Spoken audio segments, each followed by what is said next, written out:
Fala, estudante! Bem-vindo a mais um vídeo do canal Fisicamente Preparado. Eu sou o professor Rodrigo e hoje estou aqui para resolver e comentar o Enem 2023, todas as questões de física. Bora lá então para a resolução comigo logo após a vinheta.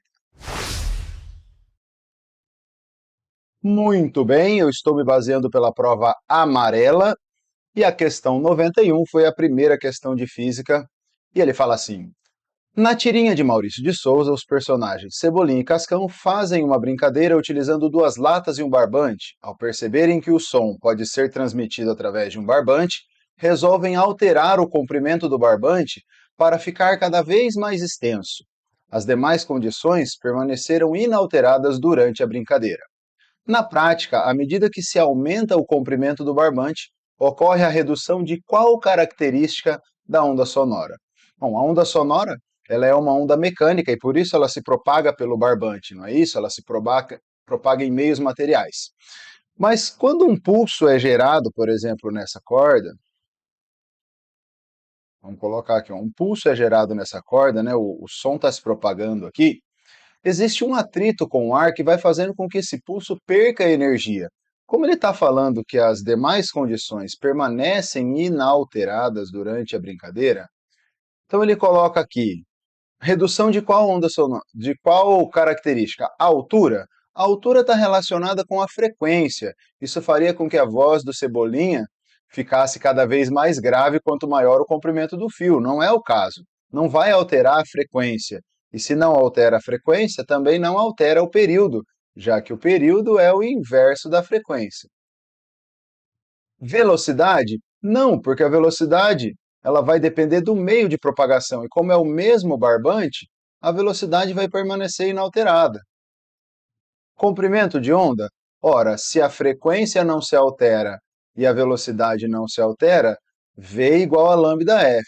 Frequência constante e velocidade constante, comprimento de onda também será constante, não se altera.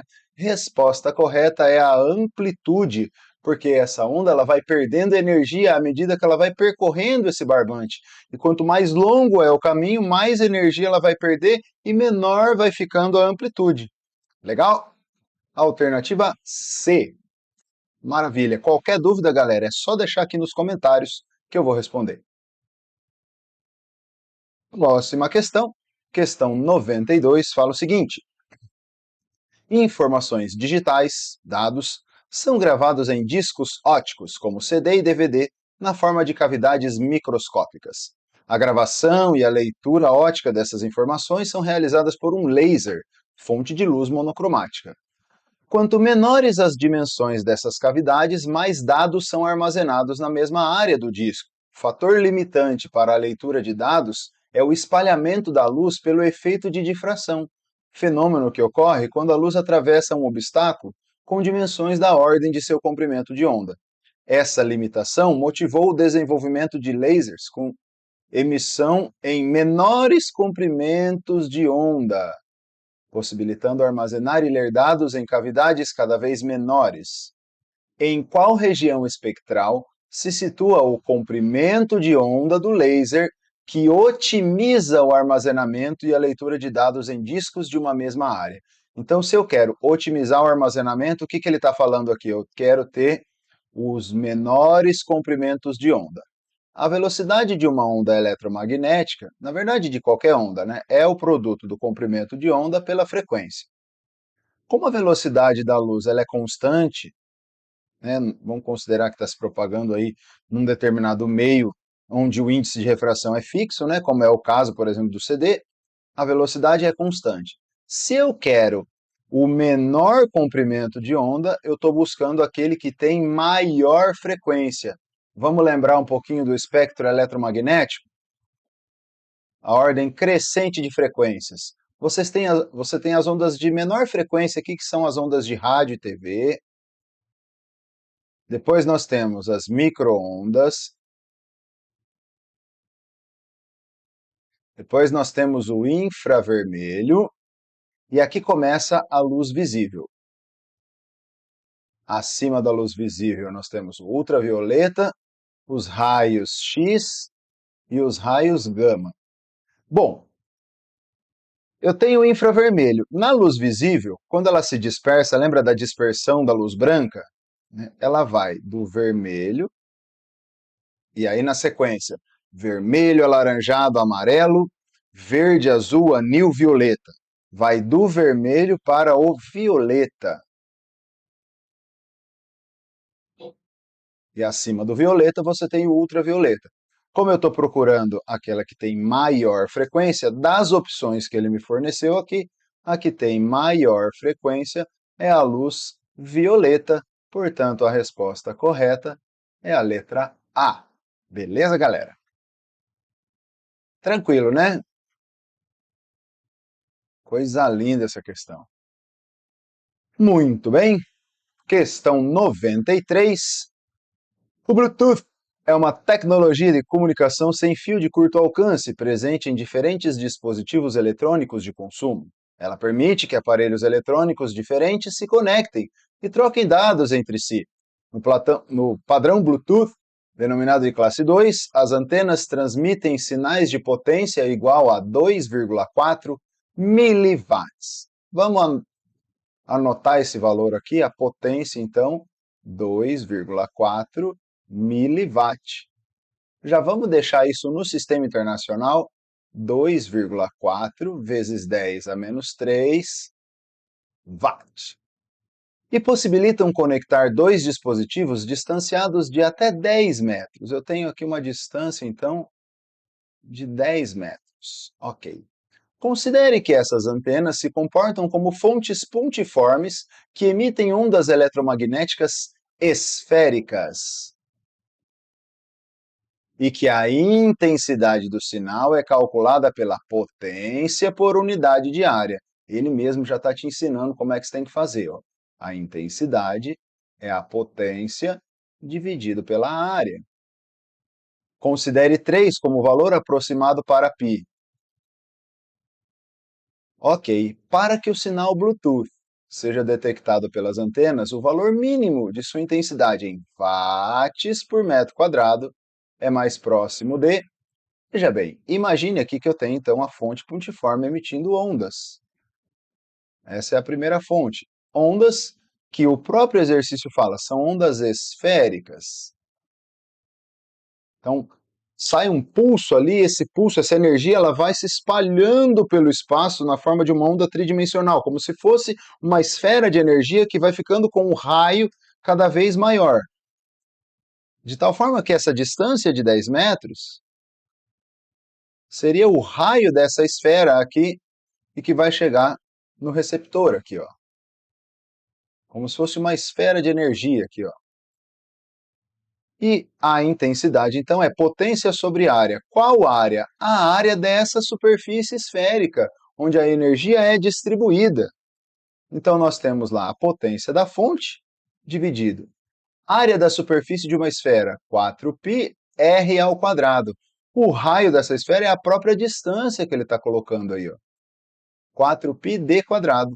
E assim, nós substituímos lá a potência, 2,4 vezes 10 a menos 3 watts sobre 4π, ele mandou adotar o π igual a 3, e a distância é 10 metros, aqui fica 10 metros ao quadrado, então metro ao quadrado.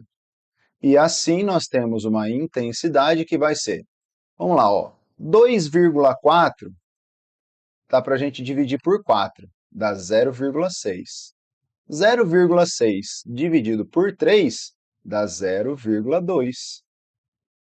10 a menos 3 dividido por 10 ao quadrado, conserva a base e subtrai os expoentes. 10 a menos 5 watts por metro quadrado. Como nós somos chique, né, nós vamos deixar em notação científica 2,0. Andei uma casa para a direita, diminuo 1 no expoente. 10 a menos 6 watts por metro quadrado. A alternativa correta é a letra A. Beleza, galera? Simples como a física deve ser. Brincadeira. Bora que bora. Próxima questão, questão 95. Ele fala assim: em uma indústria alimentícia, para a produção de doce de leite, utiliza-se um tacho de parede oca, com uma entrada de vapor de água a 120 graus Celsius e uma saída para a água líquida em equilíbrio com o vapor, a 100 graus Celsius. Então ele está falando o seguinte, ó, eu tenho um tacho, o tacho ele tem paredes ocas, onde entra vapor por um lado e sai água a 100 graus Celsius pelo outro lado. Então aqui vai entrar vapor,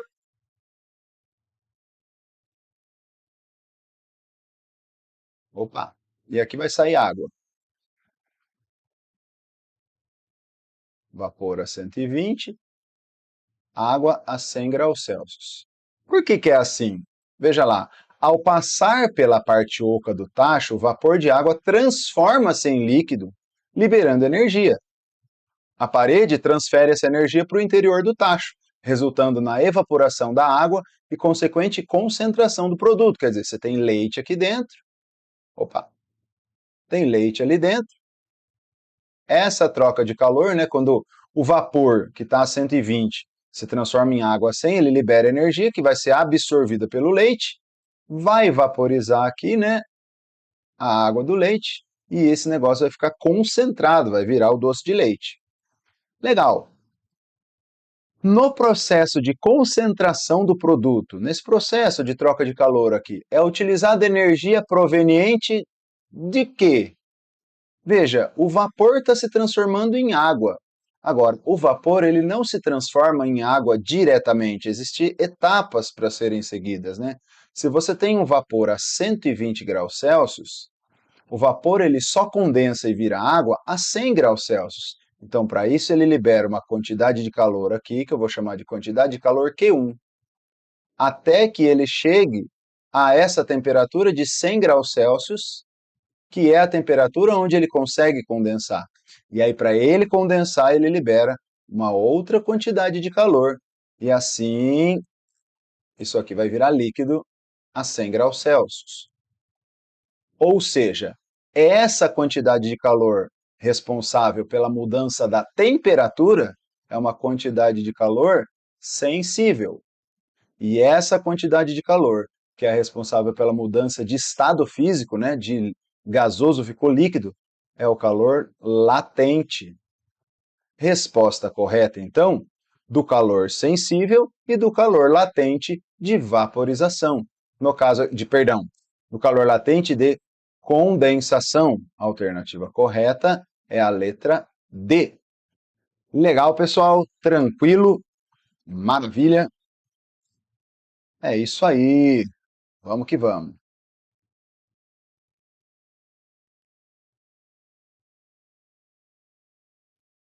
Próxima questão, questão 97.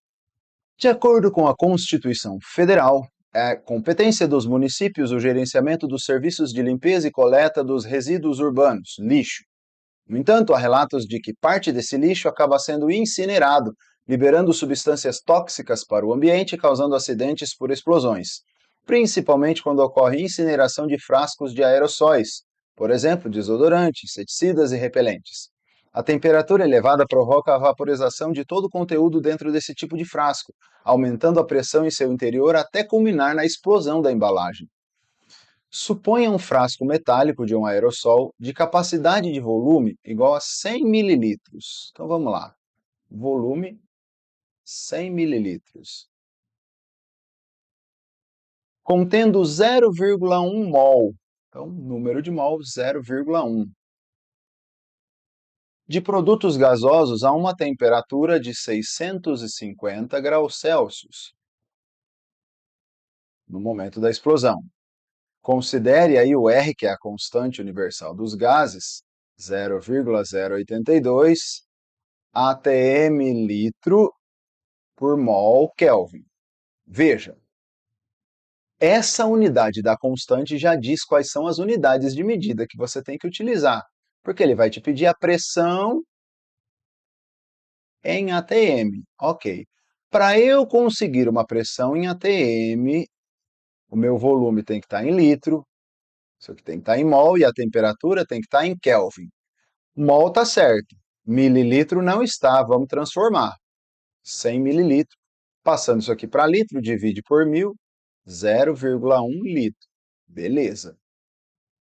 Primeiro mandamento do estudo dos gases, não utilizarás temperatura em graus Celsius, né? Isso aqui tem que ser passado para Kelvin, e vamos passar então, somando 273, nós vamos ter aqui 923 Kelvin.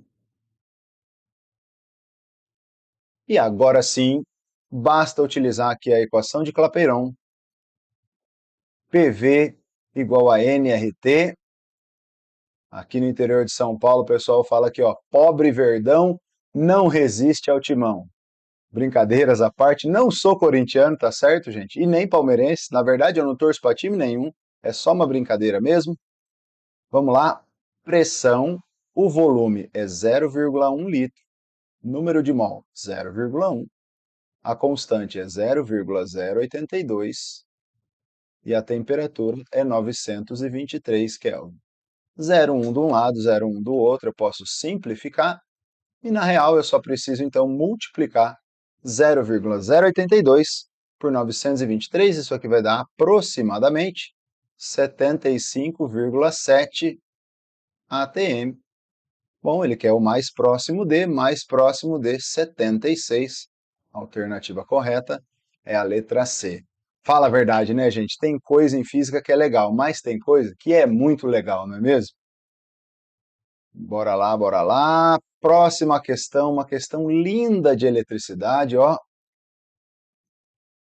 Ele fala assim: o circuito com 3 lâmpadas incandescentes idênticas, representado na figura, consiste em uma associação mista de resistores.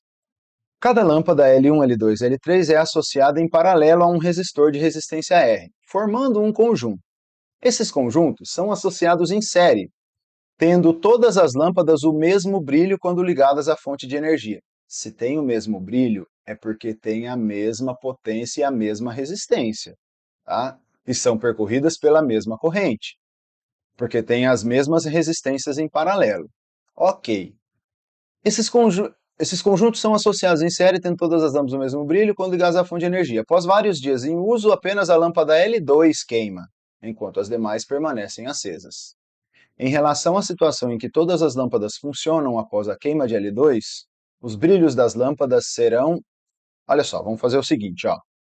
Eu vou pegar esse circuito aqui, vou copiar ele para fazer a primeira e a segunda situação. A primeira situação está tudo funcionando, vamos pensar que todas as lâmpadas têm a mesma resistência do resistor que está aqui. Ah, professor, ele não fala isso. Na verdade, esse raciocínio que eu vou falar serve para qualquer resistência para as 3 lâmpadas, desde que elas sejam iguais. Mas eu vou falar que é igual o resistor, porque vai ficar mais fácil a resolução. Dá uma olhada aqui, ó. Imagine que dessa bateria sai uma corrente aqui 2I. Se sai uma corrente 2I e as resistências são iguais, vem I aqui para cima e aqui para baixo. Aqui segue 2I, mesma coisa, ó. I pela lâmpada L2, I pela resistência R. Maravilha, tá lá. I aqui, e volta para a bateria a corrente 2I. Nessa primeira situação, vamos pensar comigo, ó. Vamos por assim, ó. Situação 1. A resistência equivalente, quando eu tenho 2 resistores em paralelo, basta pegar o valor de um deles e dividir pelo número de resistores que nós temos em paralelo. Então aqui ficaria R sobre 2. Então você tem R sobre 2 mais R sobre 2 mais R sobre 2. Legal? Isso aqui vai dar 3R sobre 2. Certo? A corrente que sai da bateria, essa corrente 2I, ela vai ser o valor da DDP que essa bateria está fornecendo, então o U, sobre a resistência equivalente, que é 3R sobre 2. Então 2I é igual a 2U sobre 3R. Então em cada lâmpada está passando uma corrente, porque se está saindo 2I, é I para cada uma, né? Então divide por 2, vai ficar U sobre 3R. Legal. Estou usando aqui lei de Ohm, né? Só isolei o I. E nessa situação aqui, professor, nessa situação L2 deixou de funcionar, ela deixa de existir. Então, eu vou ter uma resistência equivalente total do meu circuito diferente.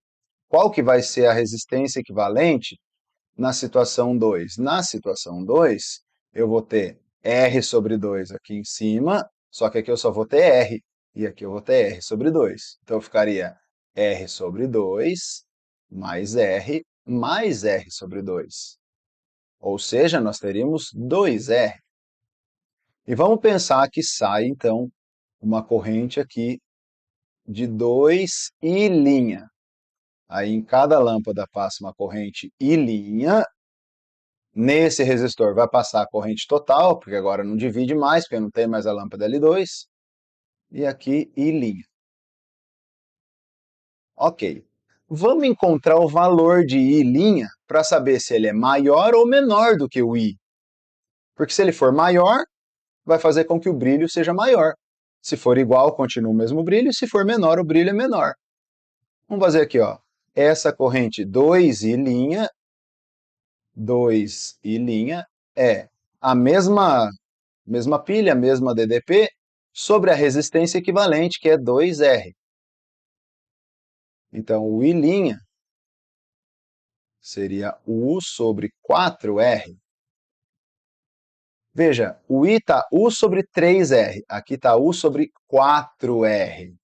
Um está dividido por 3, o outro está dividido por 4. A conclusão é que o I' é menor do que o I. A corrente que passa na segunda situação é menor do que a corrente que passa na primeira situação.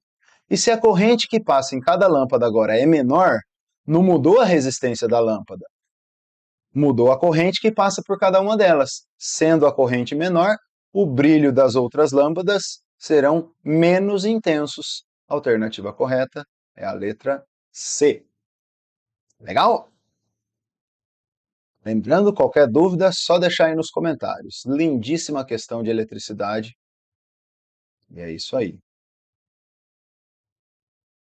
Quem é meu aluno deve ter tirado isso daí de letra, porque esse tipo de questão eu avisei em sala e avisei para os meus alunos particulares que ia cair as questões de circuitos elétricos, né? Porque faz parte de uma das habilidades do Enem. Então, é certo que sempre cai um circuitinho para a gente analisar.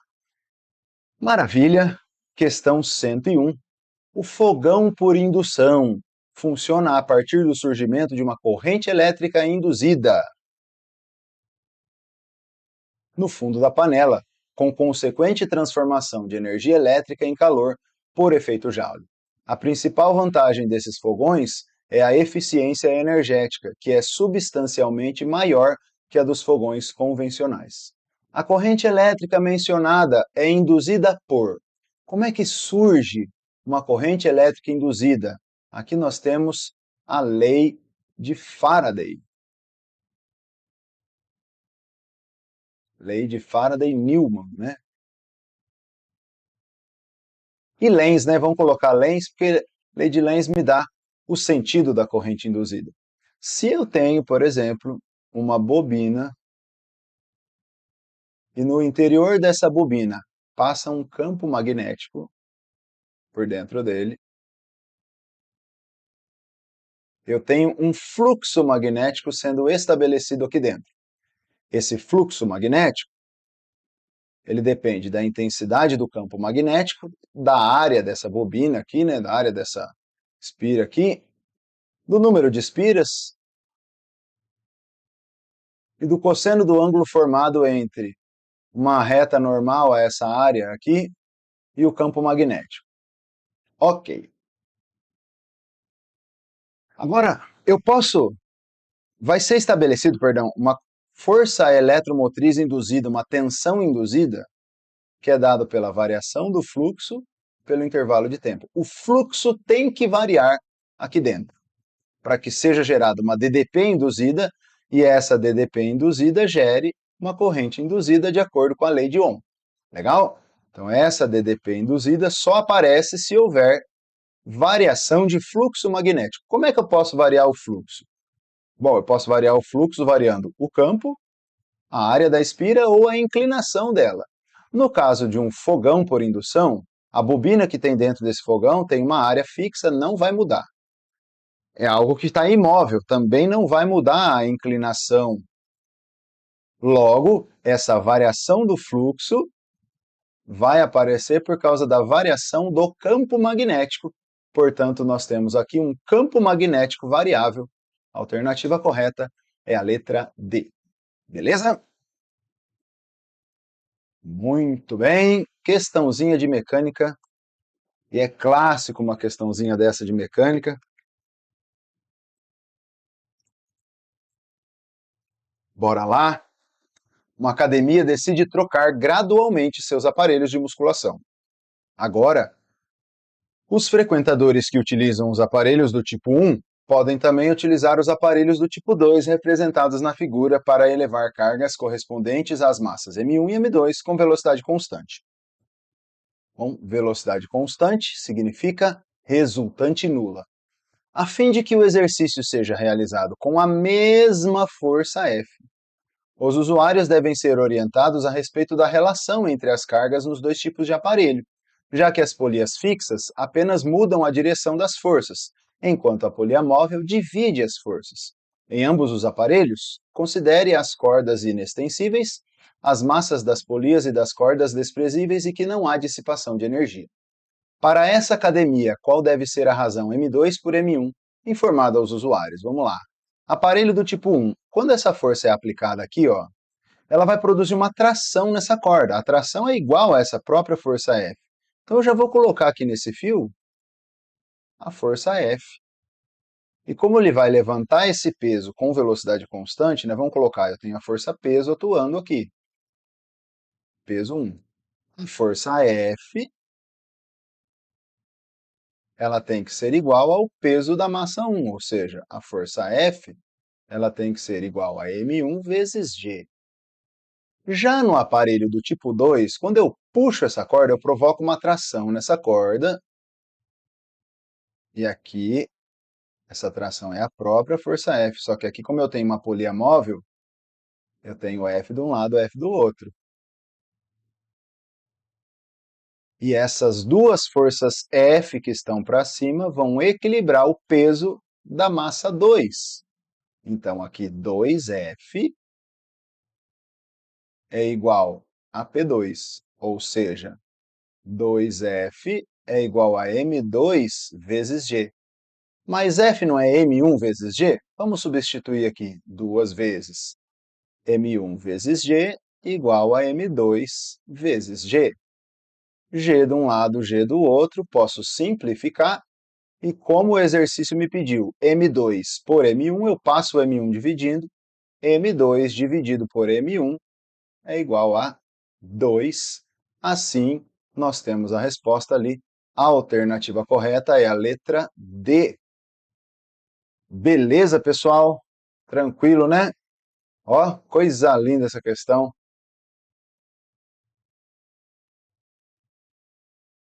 Vamos lá. Sem enrolação, que comigo aqui é direto ao ponto.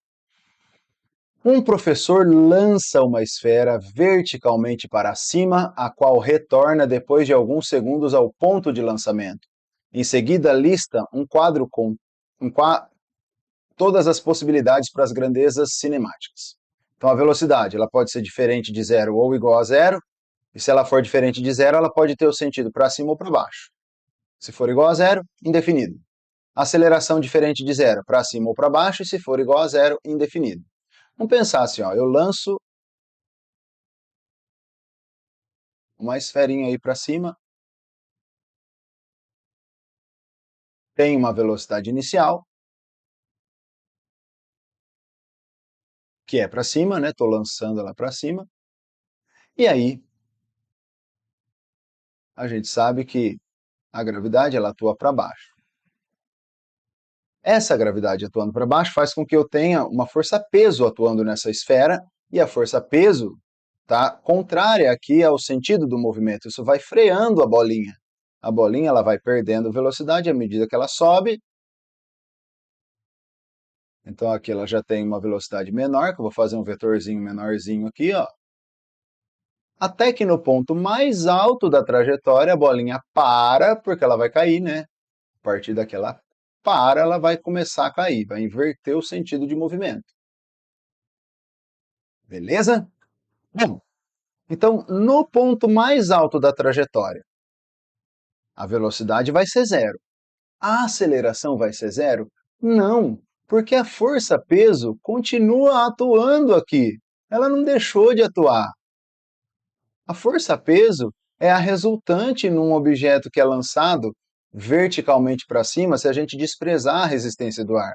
Se a força-peso é a força resultante que atua, força-peso é massa vezes aceleração da gravidade, força resultante é massa vezes aceleração. Vou até fazer assim, ó, deixar na forma vetorial. Massa de um lado, massa do outro, eu posso cancelar, quer dizer, a aceleração que o corpo está sujeito quando ele é lançado verticalmente para cima é a própria aceleração gravitacional, que sempre atua para baixo. Então a velocidade no ponto mais alto é igual a zero, a aceleração é diferente de zero e atua sempre para baixo. A alternativa correta é a alternativa, vamos lá, V igual a zero e A diferente de zero para baixo, letra C, ó. Alternativa C. Beleza, pessoal? Muito bem. Vamos que vamos. Questão 114. Uma questãozinha de ótica, muito legal. Fala assim, ó. Isso aqui você lê, né? Ela parece difícil na hora que você vê assim, mas na hora que você vai fazer, você vê que ela é difícil mesmo. Brincadeira. O petróleo é uma matéria-prima muito valiosa e métodos geofísicos são úteis na sua prospecção. É possível identificar a composição de materiais estratificados, medindo-se a velocidade de propagação do som, uma onda mecânica através deles. Considere uma camada de 450 metros de um líquido se encontra presa no subsolo entre duas camadas rochosas conforme o esquema. Um pulso acústico, que gera uma vibração mecânica, é emitido a partir da superfície do solo, onde são posteriormente recebidas duas vibrações refletidas, os ecos. A primeira corresponde à reflexão do pulso na interface superior do líquido com a camada rochosa. Então ele está dizendo o seguinte: o som vem, bate aqui e retorna. Esse é o primeiro. Muito bem. A segunda vibração deve-se à reflexão do pulso na interface inferior, ou seja, o som ele vem, bate aqui embaixo e retorna. O primeiro é o vermelhinho, o segundo é o roxinho. O tempo entre a emissão do pulso e a chegada do primeiro eco é 0,5 segundos. E do segundo vai ser 1,1. Tá. Ficou ruim para enxergar aqui, né? Vamos apagar essa aqui, ó. Aí dá para escrever bonitinho. Esse aqui, 0,5 e aqui 1,1. Beleza? A velocidade do som na camada líquida em metro por segundo é, olha só, qual é a diferença dessa onda que eu coloquei em vermelho para essa que ficou em roxinho? A onda que anda esse trajeto roxinho, ele anda todo o trajeto da rocha mais o do líquido. Se eu tenho 0,5 segundos na ida e na volta na rocha, e 1,1 rocha mais líquido, depois líquido mais rocha, quer dizer que só dentro do líquido, para bater, andar aqui ó, na ida no líquido e voltar, ela está gastando um intervalo de tempo de 0,6 segundos. Porque é a diferença entre 1,1 e 0,5. Quer dizer, ele gasta 0,5 na rocha e 0,6 no líquido, para dar esse 1,1 que é o total. Ora, se eu sei o intervalo de tempo que o som percorre esse líquido, ida e volta, vamos lá. Velocidade é ΔS por ΔT.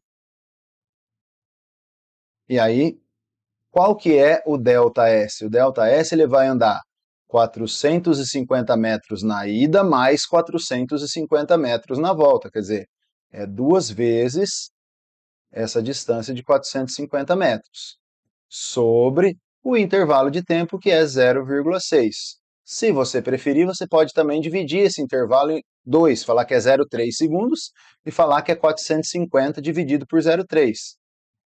E assim a velocidade do som no líquido vai ficar 900 sobre 0,6. E isso aqui vai me dar 1.500 metros por segundo. A alternativa correta é a letra D. Beleza, pessoal? Tranquilo? E bora lá que tem questão para a gente fazer ainda. Beber uma aguinha, né? Porque aqui na minha cidade tá à noite 36 graus.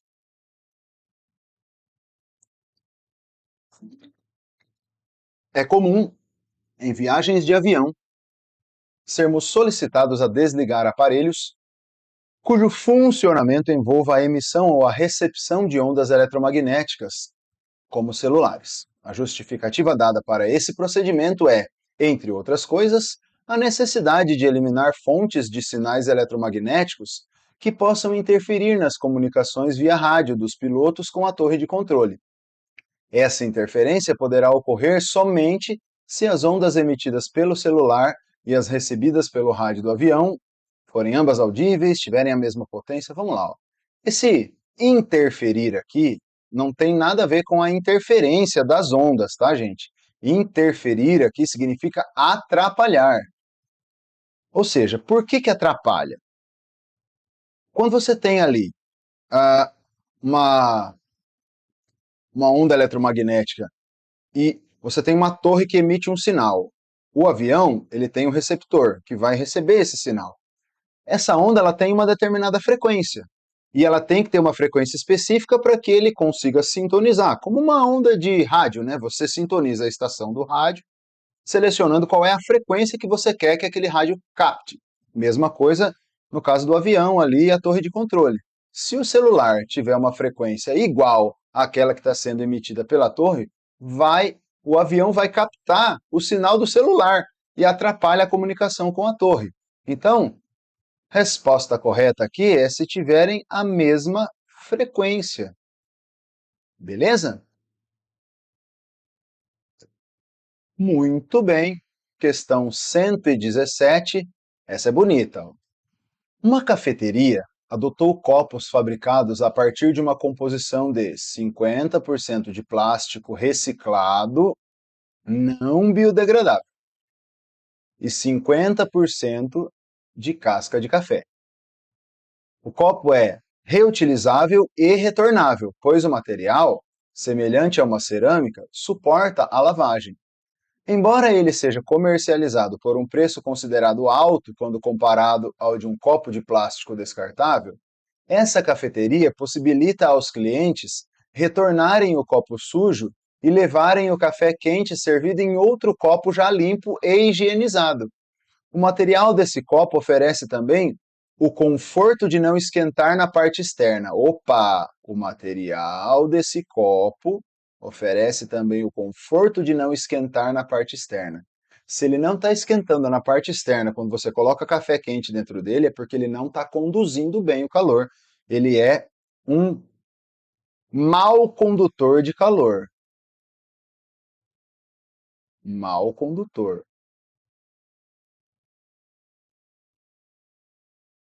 Vamos ver o que diz aí, o que ele está querendo.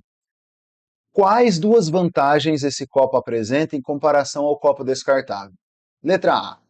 Ter a durabilidade de uma cerâmica e ser totalmente biodegradável. Meu filho, se você leu o texto, você sabe que essa está errada.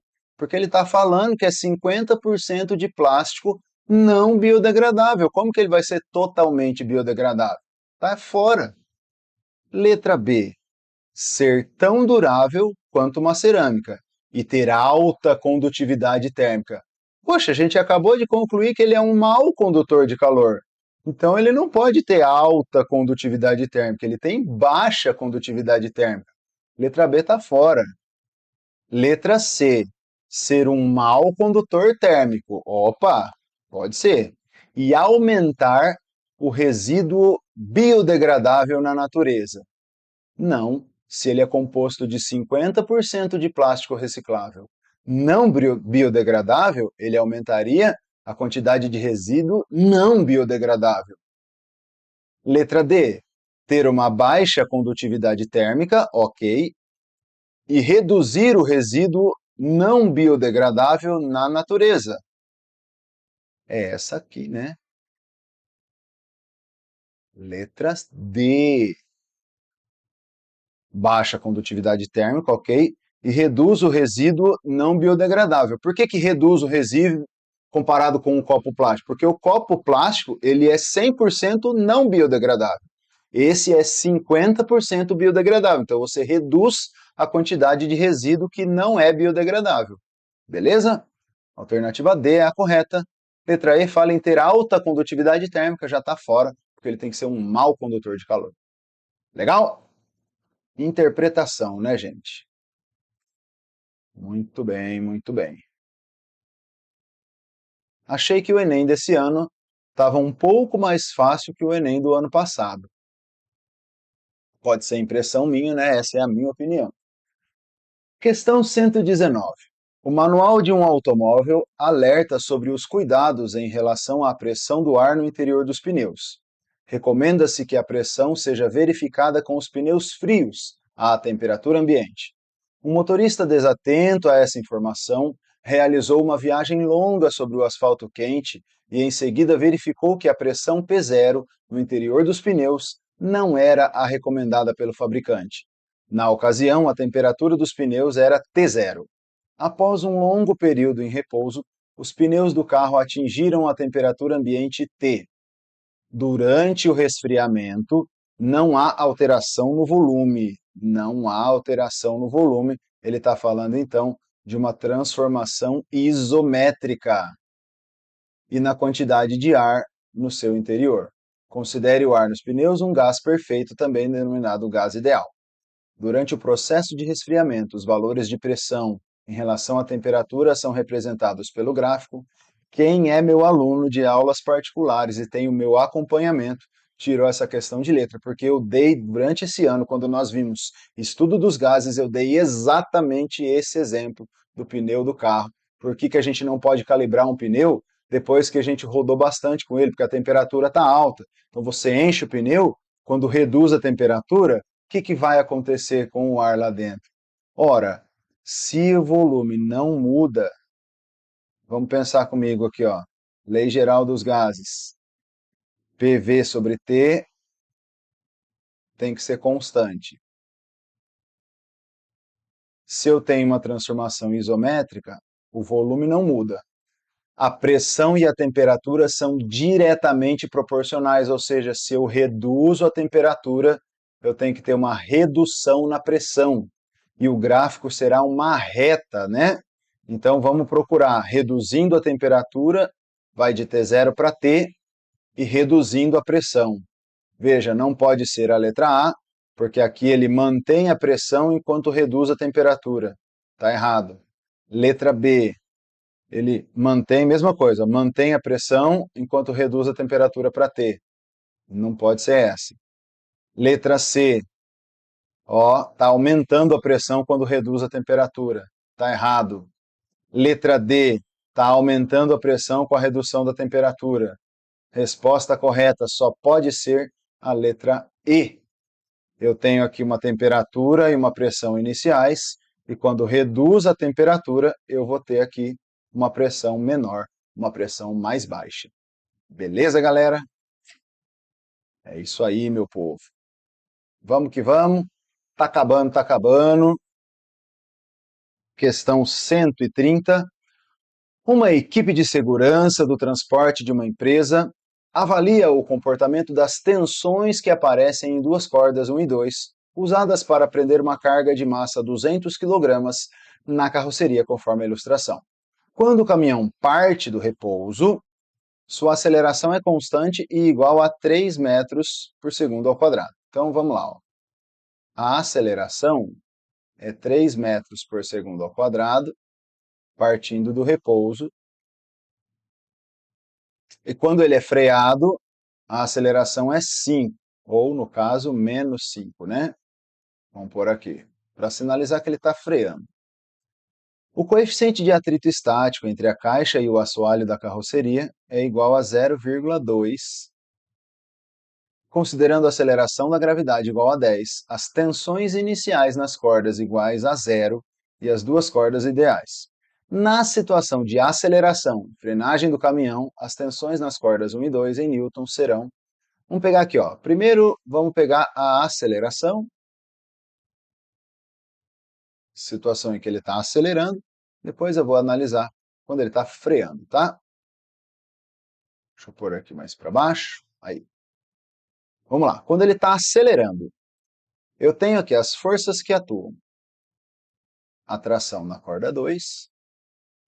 E ele fala aqui uma informação importante, ó.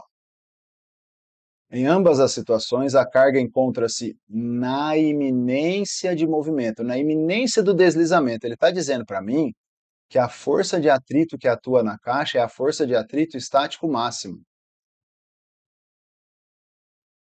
Se ele está na iminência de deslizamento para a esquerda, quer dizer que ele não vai tracionar. A corda 1 não vai ter tração, porque ela só vai tracionar se ela esticar. A corda 2 será esticada, mas a 1 não.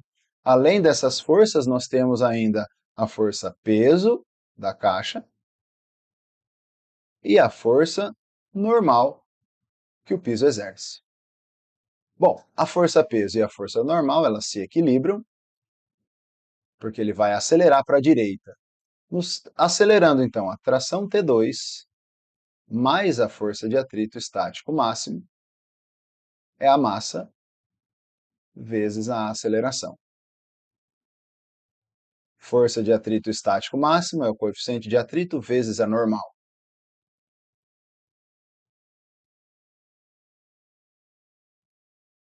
Como a normal, ela equilibra a força-peso, μmg. Vamos substituir os valores.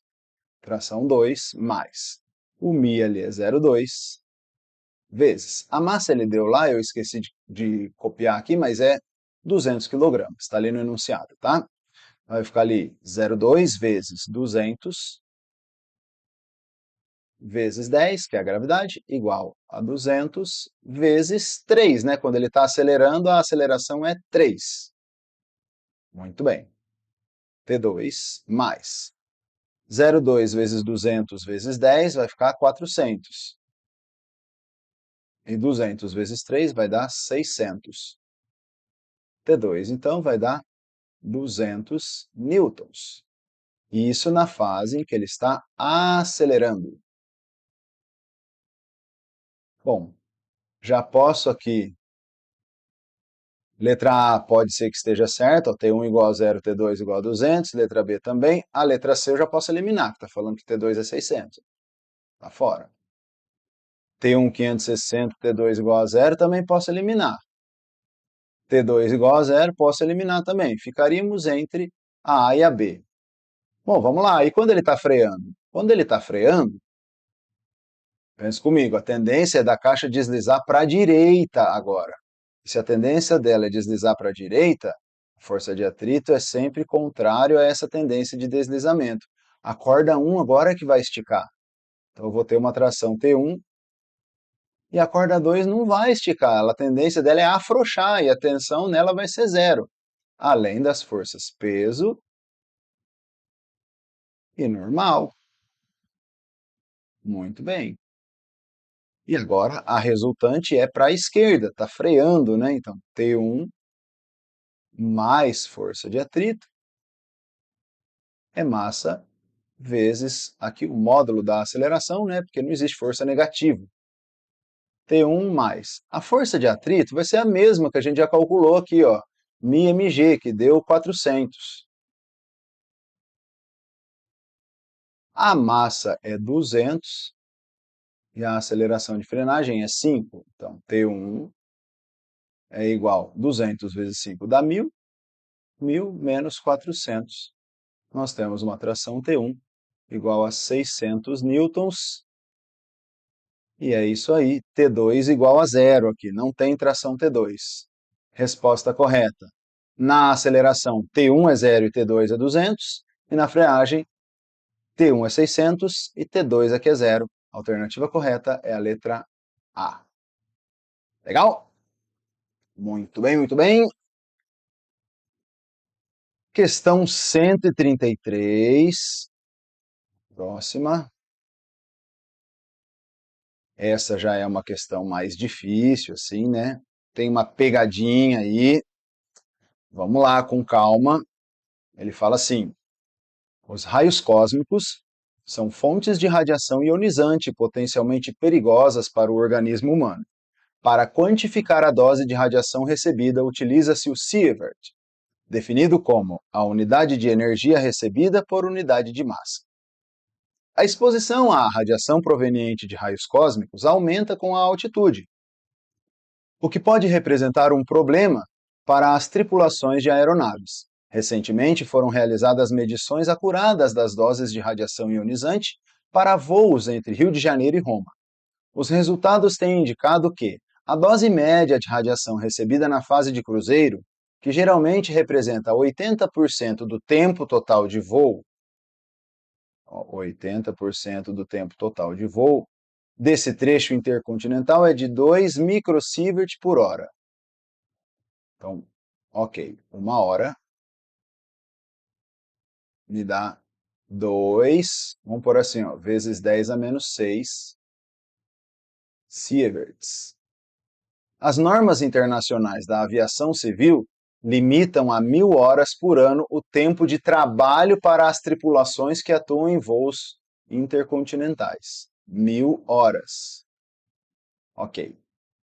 Considere que a dose de radiação ionizante para uma radiografia torácica é estimada em 0,2 milisievert.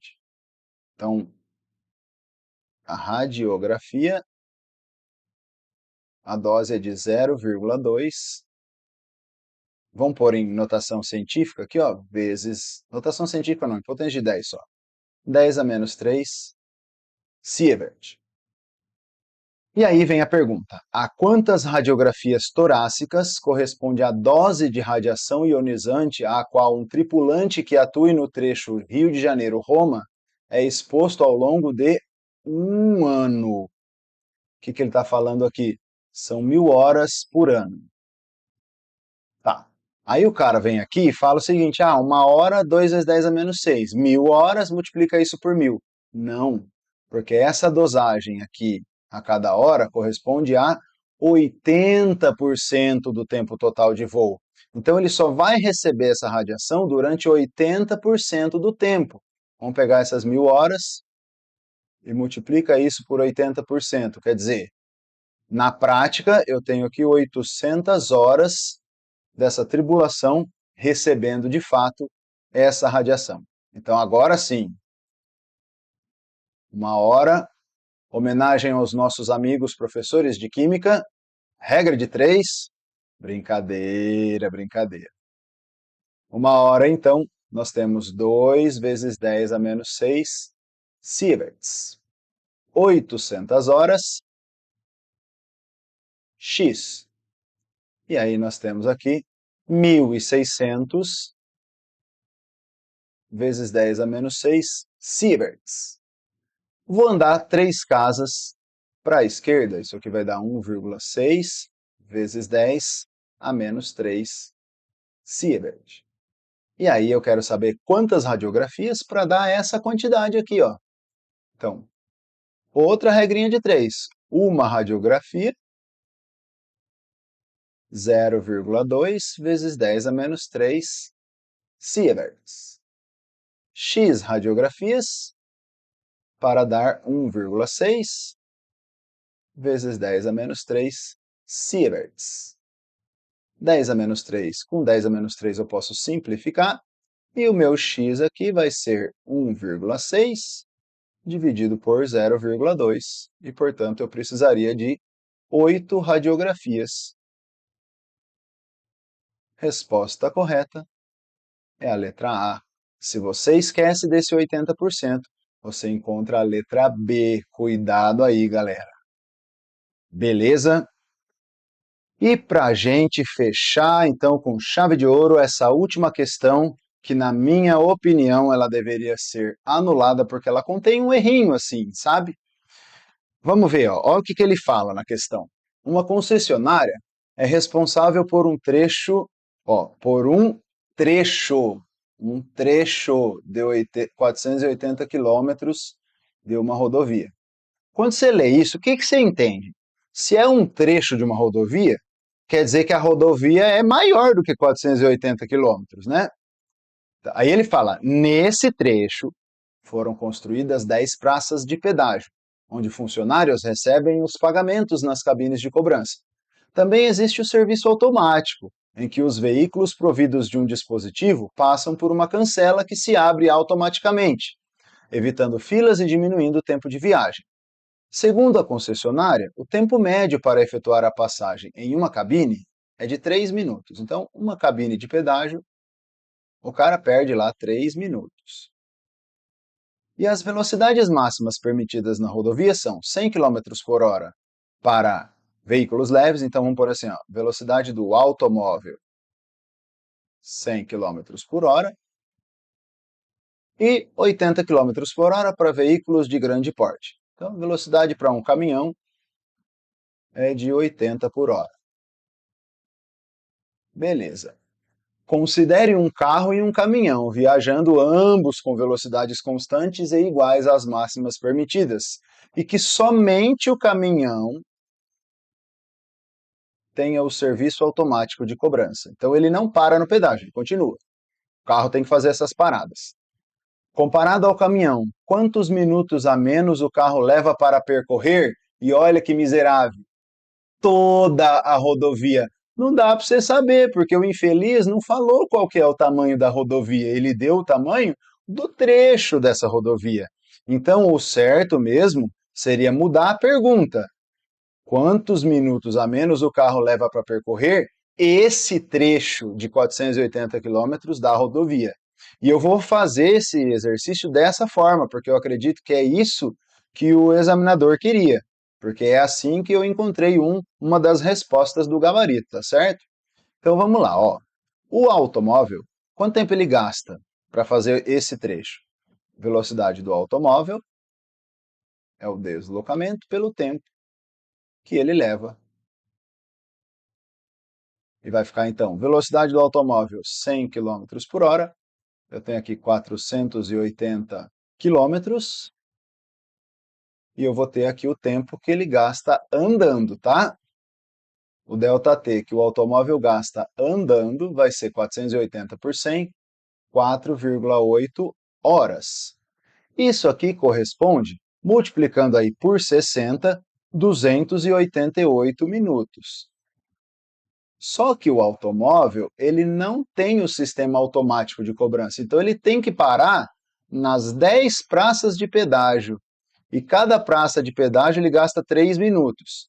Se ele vai passar por 10, ele vai gastar 30 minutos só parando nas praças de pedágio. Então, nesses 288, eu ainda tenho que adicionar 30 minutos dos pedágios. E assim, o carro vai demorar aí um tempo total de 318 minutos. Tá? E o caminhão? Bom, o caminhão, vamos lá, velocidade do caminhão, ΔS por ΔT. E nós temos aqui a velocidade do caminhão 80, o trecho da rodovia de 480, e eu quero aqui o ΔT do caminhão. ΔT do caminhão, 480 dividido por 80, nós temos aqui 6 horas. 6 horas, multiplicando por 60, vai dar 360 minutos. Como o caminhão tem o mecanismo automático de cobrança, ele vai gastar mesmo os 360. Logo, a diferença nos tempos de viagem vai ficar 360 menos 318. Nós temos aqui 42 minutos, mas não para andar a rodovia toda, para andar esse trecho de 480 quilômetros. Logo, resposta correta é a letra B de bola. E é isso aí. Beleza, galera? É isso aí, espero ter te ajudado. Se você ainda não é inscrito aqui nesse canal, eu peço que você se inscreva, ative aí as notificações do sininho para que sempre que eu gravar um vídeo novo, o YouTube possa te avisar. Fique ligado na terça-feira, para quem vai fazer a prova da Unesp, eu vou fazer uma live de revisão aqui no canal, na parte da noite, então fique atento lá no meu Instagram. Se você não me segue lá no Instagram, é Fisicamente Preparado, mesmo nome do nosso canal, eu vou postar lá nos stories, tá certo? O link, né? E o horário certinho da nossa revisão da Unesp, beleza? E se você deseja ter o meu acompanhamento para te preparar para os vestibulares que você vai prestar, seja para as segundas fases agora, ou de repente você que é um estudante do segundo ano do ensino médio, ano que vem vai prestar para valer o Enem e os vestibulares e deseja que eu te prepare para isso. Eu trabalho com aulas particulares e tenho alunos do Brasil todo fazendo aulas comigo aí e conquistando seus objetivos. Beleza, galera? É isso aí, um abraço e até o próximo vídeo. Valeu!